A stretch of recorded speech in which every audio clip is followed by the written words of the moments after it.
آپ نے اپنی زندگی کے اندر ماہ و سال کی کئی بہاریں دیکھی ہوں گی، یقیناً اسی زندگی کے اندر آپ نے کئی بارشیں بھی دیکھی ہوں گی، ان بارشوں میں آپ نہائے بھی ہوں گے، انجوائے بھی کیا ہوگا، لیکن کیا آپ نے کبھی بارش سے سیکھا ہے؟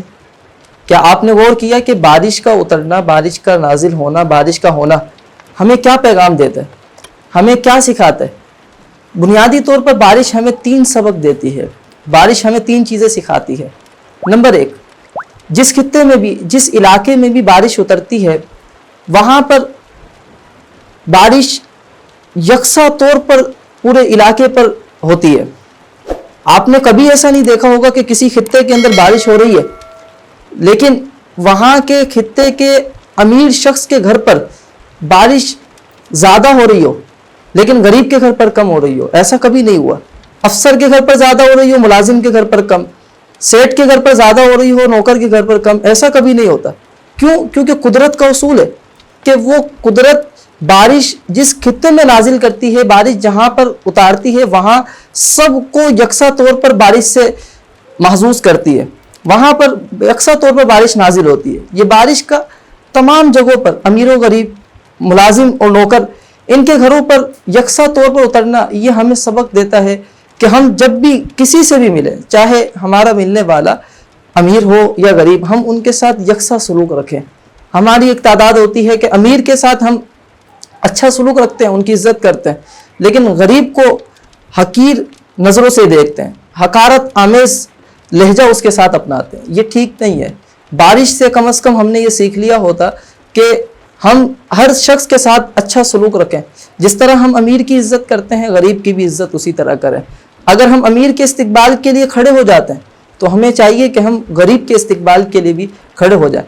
بارش ہمیں دوسرا پیغام یہ دیتی ہے کہ جس خطے میں بھی بارش ہوتی ہے، وہ خطہ، وہ علاقہ، وہ زمین سرسبز و شاداب ہو جاتی ہے۔ اس زمین کے اندر فصلیں اگتی ہیں، سبزیاں اگتی ہیں، اور درختوں کے ذریعے، فصلوں کے ذریعے پھل فروٹ ہمیں ملتے ہیں۔ ایک تحقیق کے مطابق، اور یہ گراؤنڈ ریئلٹی بھی ہے، کہ اگر کسی علاقے کے اندر مستقل طور پر بارش ہونا بند ہو جائے تو وہ علاقہ قحط سالی کا شکار ہو جاتا ہے۔ ہمیں سبزیاں نہیں ملے گی، ہمیں یہ پھل فروٹ نہیں ملیں گے اگر بارش ہونا بند ہو جائے۔ تو جس طرح بارش جس علاقے میں بھی اترے، اس علاقے کو سرسبز و شاداب کر دیتی ہے، خوشحال کر دیتی ہے۔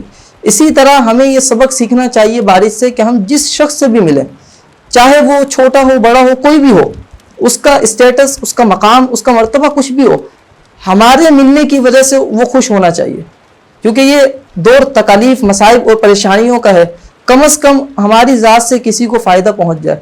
جب بھی ہم کسی سے ملیں، اس کا چہرہ کھل اٹھے، مسکراہٹ اس کے چہرے پر چھا جائے اور وہ سرسبز و شاداب ہو جائے۔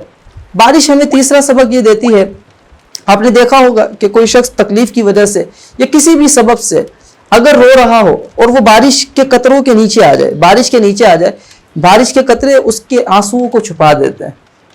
بارش اس کے راز کی حفاظت کرتی ہے۔ بسا اوقات انسان کبھی کبھی اس کیفیت میں ہوتا ہے کہ وہ یہ نہیں چاہتا کہ اس کی تکلیف کو، اس کے آنسوؤں کو کوئی دیکھے، تو بارش اس کے آنسوؤں کو چھپانے کا کام کرتی ہے۔ بارش ہمیں اس کام کے ذریعے پیغام دیتی ہے، یہ سبق دیتی ہے کہ آپ رازوں کی حفاظت کریں، لوگوں کے راز چھپائیں، نہ کہ ظاہر کریں۔ ہماری بدقسمتی سے یہ عادت ہو گئی ہے، اور اس وقت بہت زیادہ لوگ رازوں کو ظاہر کرتے ہیں، اور اس تو ہمیں لگتے ہیں کہ کسی کا راز مجھے مل جائے، کسی کا عیب مجھے مل جائے، اور اس کے بعد ڈھنڈورا پیٹتے ہیں۔ تو بارش سے کم از کم ہم یہ سیکھیں کہ اگر اولاً تو کسی کے راز کی تلاش میں نہیں رہنا چاہیے، اور اگر مل جائے تو اس کی حفاظت کرنی چاہیے۔